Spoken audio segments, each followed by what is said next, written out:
Thank you very much. We're very grateful to be with you this afternoon to present our experiences and lessons identifying and mitigating mother-to-child transmission risks amongst pregnant and lactating adolescents in Zimbabwe. So we know that gender-based violence can and should not be separated from prevention of mother-to-child transmission, particularly amongst adolescent girls and young women. 22% of 15 to 19-year-olds in Zimbabwe have begun childbearing. 45% have experienced physical, sexual, or emotional violence, and this age group has the highest rate of violence during pregnancy. Mother-to-child transmission is estimated at 8.7% in Zimbabwe, with adolescent girls and young women being a key priority group for us to achieve elimination. We know that comprehensive PMTCT requires implementation fidelity across the PMTCT cascade of services, from pregnancy through to cessation of breastfeeding amongst HIV positive and HIV negative women and children. So to achieve this implementation fidelity that's required, we developed a risk awareness and action tool through a co-creation process, which started with the Ministry of Health and Child Care establishing a technical working group in order to review local evidence on mother-to-child transmission risks. We also conducted participatory action research workshops with key stakeholders, both in health facilities and in communities, including with adolescent girls and young women, to really understand what are the contextual drivers and understanding of the drivers of mother-to-child transmission risk. We then implemented a learning phase rollout of the tool and evaluation. So really this tool is intended to support implementation fidelity and provide differentiated PMTCT among adolescent girls and young women. It's a very simple job aid.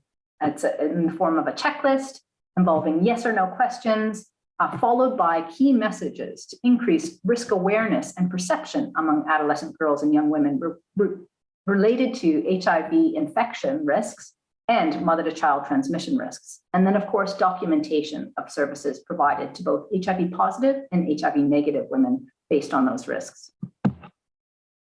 So it's important to understand that our primary objective for conducting this was to improve PMTCT programming and not as a research exercise. So really, we wanted to develop systems to improve programmatic implementation fidelity of recommended guidelines and services and to address risks in context.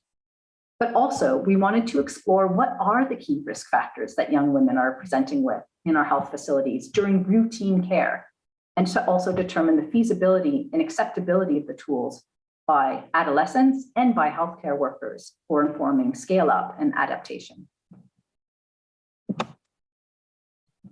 So we recorded risk screening outcomes of 338 adolescents attending routine antenatal and postnatal care from April to July 2021. The majority of these were HIV negative, attending antenatal care, married, and a median age of 18 years. We had few observed socioeconomic and sociodemographic differences between HIV positive and HIV negative adolescents screened. So looking at the proportion of adolescents and their risk factors, we can see both similarities and differences based on HIV status. Amongst HIV negative women, it was of grave concern to note that 50% of young mothers were not currently using an HIV prevention method. Amongst HIV positive young mothers, pregnant and lactating mothers, 82% didn't have a viral load test or had not received their results. Both HIV negative and HIV positive mothers had low rates of social support group involvement. 65% of HIV negative and 53% of HIV positive mothers were not engaged in support group activities, and both groups also had low reported male involvement in antenatal or postnatal care. So digging a bit deeper and looking at the proportion of self-reported risks by marital status, the purple being those single adolescent mothers, and the blue or the teal being those who self-identified as married. While both groups had risk factors across the cascade, we can see that single mothers had a greater proportion of risk on every single item, with the exception of HIV prevention method use. 80% had no support group involvement, 56% didn't have any male partner support during antenatal or postnatal care, and of major concern, 44% of single adolescent mothers did not know their partner's HIV status, as compared to 8% of married. 25% of young adolescent mothers who were single were going to be mobile before the next antenatal care appointment. And also those that were HIV positive had an increased proportion reporting challenges with adherence. So we know that gender-based violence involves sexual, physical, mental, and economic violence, and all of these can be seen within the risk factors identified. And while we certainly aren't advocating for marriage of young mothers in this context, it's very, very important to recognize that young single mothers may be facing stigma and isolation that increases their risk of HIV acquisition or mother-to-child transmission when they're HIV positive. So identifying a risk is only meaningful if it results in an action to mitigate that risk in our context. And all of the adolescent screen had documented actions to identify risks.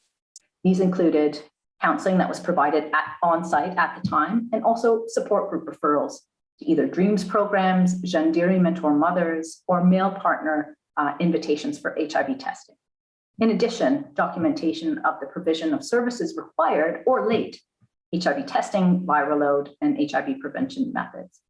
There was a high acceptability of the REACH tool administration amongst both young women and healthcare workers. One young woman said during end-line focus groups, she asked questions about my health that she never used to.